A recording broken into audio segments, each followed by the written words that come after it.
Latest chika, yumanig ang buong fandom matapos ang hindi inasang pag-amin ni Donnie na ang nag-iisang Vilmariano raw ang kanyang ultimate crush. Ang mga fans hindi lang basta kinilig, literal na nagwalat ang sigawan sa matinding shock. Sino nga ba naman ang hindi mapapasigaw kung ang dalawang top-tier visuals ng bansa ay biglang nalilink sa ganitong usapan. Harsh man pakinggan para sa mga hardcore shippers na umaasang mapansin sila. Mukhang hanggang panaginip na lang kaya dahil iba ang level ng standards ng isang Vilmariano?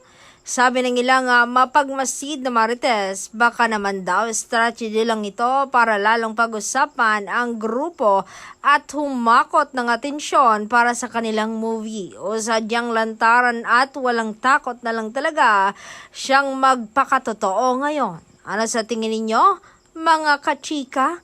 Bagay ba silang maging magkaibigan o higit pa o sadyang cloud chasing ang ganitong galawan ng mga sikat?